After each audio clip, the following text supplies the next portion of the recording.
எதை வச்சு நீங்கள் தூய்மையாக கொண்டு வர போறீங்க அப்படின்னா அதற்கான பதில் கிடையாது.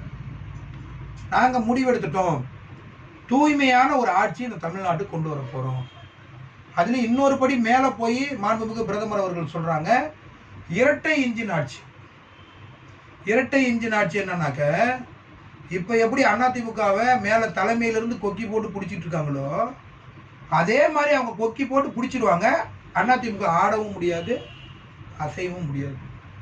சொல்கிறதுக்கெல்லாம் ஆமா சாமி சொல்லுங்கள், ஓகே, சட்டமன்றத்தில் இந்த தீர்மானத்தை நிறைவேற்றிடுவோம், அவ்வளோதானே அப்படின்னு சொல்லிட்டு தான் போகணும்.